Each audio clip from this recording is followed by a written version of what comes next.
আজকে যে খবরটা দেখেছি সত্যি সেটার জন্য আমি প্রস্তুত ছিলাম না। আসলে আমাদের দেশের যে বর্তমান পরিস্থিতি এর মধ্যে ইসমাইল হানিয়ার এই মৃত্যু সত্যি সেটা খুবই দুঃখজনক ছিল। আর আমি যে এটা কিভাবে সহ্য করছি সেটা একমাত্র আমিই জানি। গত 4 দশক ধরে মধ্যপ্রাচ্যের রাজনীতিতে ইসমাইল হানিয়া একটি খুবই গুরুত্বপূর্ণ নাম। আর আমরা সবাই প্রায় তাকে চিনি, মাঝে মধ্যে তাকে খবরেও দেখি, নিউজ পেপারে বলেন বা মিডিয়াতে বলেন, আমরা সব সব জায়গায় তাকে দেখি। তিনি হামাসের প্রধান ছিলেন এবং তিনি প্রায় ইরানে যেতেন বা কাতারে বা অন্যান্য জায়গায় তিনি বড় বড় যারা আপনার রাজনৈতিক নেতা বলেন বা প্রেসিডেন্ট বা প্রধানমন্ত্রী সবার সাথে তিনি দেখা সাক্ষাৎ করতেন। তো হঠাৎ তার এই মৃত্যুর খবর সত্যি আমাকে অনেক বিস্মিত করেছে। আমি খুবই দুঃখ পেয়েছি, তাই তাড়াতাড়ি আজকে একটা প্রতিবেদন আপনাদের সামনে হাজির করতে এসেছি। আজকে মূলত আমি তিনি কিভাবে মৃত্যুবরণ করলেন, তার মৃত্যুর এই প্রধান উদ্দেশ্য কি, বা কিভাবেই তাকে ইরানে হত্যা করা হয়, সব নিয়ে আজকে আলোচনা করব। তো সবাই পাশে থাকেন।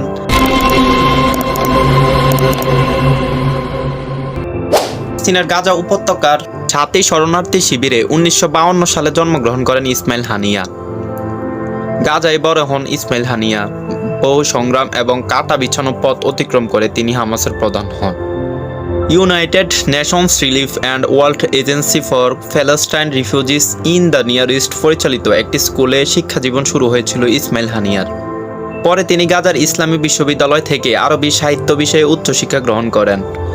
মূলত ওই সময় তিনি জড়িয়ে পড়েন হামাসের সঙ্গে। ফিলিস্তিনের স্বাধীনতাকামী সংগঠন হামাসের উত্থানের সঙ্গেই ঘনিষ্ঠভাবে ছিলেন ইসমাইল হানিয়া। গত শতকের 90-এর দশক থেকেই হামাসের নানা কার্যক্রমের সঙ্গে যুক্ত হয়ে পড়েন ইসমাইল হানিয়া।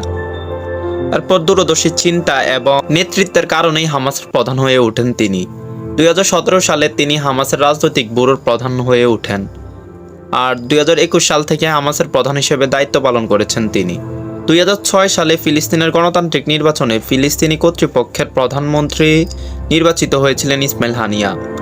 পরে হামাস ও এর প্রতিদ্বন্দ্বী সংগঠন ফাতাহ এর মধ্যে অভ্যন্তরীণ দ্বন্দ্ব শুরু হয়।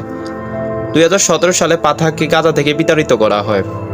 এর ফলে পশ্চিম তীর ও গাজা উপত্যকা বিভক্ত হয়ে পড়ে। একই কারণে হামাস সরকারের প্রধানমন্ত্রী হিসেবে আন্তর্জাতিকভাবে বিচ্ছিন্ন হয়ে পড়েন ইসমাইল হানিয়া। রাজনৈতিক ও অর্থনৈতিক অনেক দিক সামলাতে হয়েছে তাকে, এমনকি অনেক হিমশিম খেয়েছেন উনি। ইসমাইল হানিয়ার নেতৃত্ব নিয়ে নানা বিতর্ক সৃষ্টি হয়েছিল। যুক্তরাষ্ট্র ও তার পশ্চিমা মিত্ররা তার নেতৃত্বের সময় হামাসকে সন্ত্রাসী সংগঠন হিসেবে তালিকাভুক্ত করে। গাজাকেও তিনি কয়েকবার চ্যালেঞ্জের মুখে ফেলেছেন।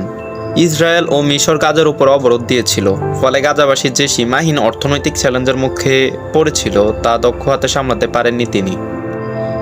এসব সংকট মোকাবেলার দিকে নজর না দিয়ে তিনি বরং বারবার ইসরায়েলের সঙ্গে সংঘর্ষে জড়িয়েছিলেন। ফলে ব্যাপক প্রাণহানি ঘটে এবং গাজা ধ্বংসস্তূপে পরিণত হয়। শেষ পর্যন্ত তিনি উপলব্ধি করতে পারেন যে ফাতাহ এবং তার সংগঠন একসাথে কাজ করলে চ্যালেঞ্জ মোকাবেলা করা সহজ হবে তার জন্য, এবং তিনি অনেকাংশে তা বাস্তবায়নও করেন। ইসরায়েলের মতো অত্যাধুনিক সশস্ত্র বাহিনীর অব্যাহত হামলার মধ্যেও হামাস এখন পর্যন্ত যে সাফল্য দেখিয়েছে তার জন্য কৃতিত্ব দেওয়া হয় ইসমাইল হানিয়াকে। এমনকি প্রতিরোধ যুদ্ধের পাশাপাশি তিনি কয়েকবার ইসরায়েলের সাথে আপনার সমঝোতার চেষ্টাও করেছিলেন, কিন্তু তা বিফলে যায়। এতে তার রাজনীতির বহিঃপ্রকাশ ঘটে। 1990 সাল থেকে 1992 সাল পর্যন্ত কারাবন্দী ছিলেন ইসমাইল হানিয়া। এরপর লেবানন সীমান্তে হানিয়াকে ছেড়ে দেয় ইসরায়েলি বাহিনী এবং তিনি সেখানে 1 বছর নির্বাসনে ছিলেন। পরে তিনি গাজায় ফিরে আসেন। সম্প্রতি তিনি কাতার থেকে হামাসকে নেতৃত্ব দিয়েছেন। 62 বছরের জীবনে তিনি মধ্যপ্রাচ্যের বিভিন্ন স্থানে থেকে এবং ইরানের সঙ্গে সুসম্পর্ক রেখেছেন। কিন্তু কি দুর্ভাগ্য, নিজ দেশের বাইরে এক সন্ত্রাসী হামলায় নিহত হন তিনি।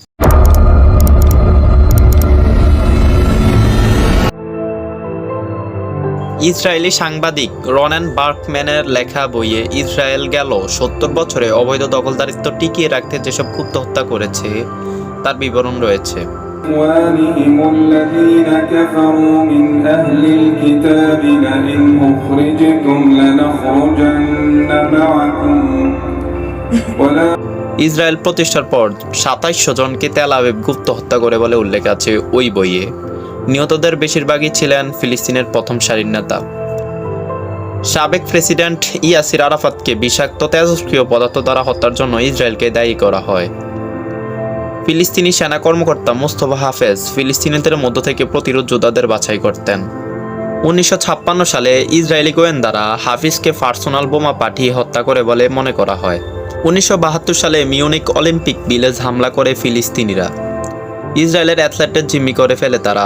ইসরায়েল তাৎক্ষণিক অভিযান পরিচালনা করে কাউকে আটক করতে না পারলেও দীর্ঘ সময় নিয়ে হামলায় অংশ নেওয়া ব্যক্তিদের বৈরুত, প্যারিস, অসলো ও যুক্তরাষ্ট্রে হত্যা করে। ১৯৮৮ সালে ফাতাহ আন্দোলনের নেতা আবু জিহাদ এবং ১৯৯৫ সালে পাতি সাকিকিকে হত্যা করে মোসাদের সদস্যরা। সাবেক আইজাক রাবিন নিহত হবার পর হামাসের বোন স্কোয়াডের সদস্য ইয়াহিয়া আয়েশকে ১৯৯৬ সালে গাজায় হত্যা করা হয়। এমনকি হামাস নেতা খালেদ মিশালকেও কয়েকবার হত্যা করার চেষ্টা করা হয়। একবার জর্ডানে তাকে বিষ প্রয়োগ করা হয়, কিন্তু সেখানে তিনি বেঁচে যান। ইসরায়েলি বন্দি বিনিময়ে এক খেলায় ইসরায়েলিদের কাছ থেকে ওই বিষ নিরোধক ওষুধ আনিয়ে মিশালের জীবন বাঁচানো হয়। জানলে অবাক হবেন, খোদ মোসাদের প্রধান জানি ইয়াটম তিনি সেই ওষুধ নিজে জর্ডানে বয়ে নিয়ে যান।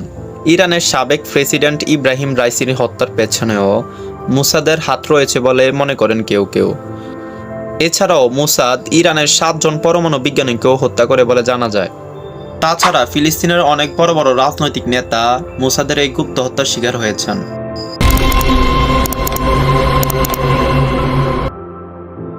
কে হবেন হামাসের পরিচালক, এ নিয়ে চুলছেরা বিশ্লেষণ হচ্ছে প্রতিটি গণমাধ্যমে।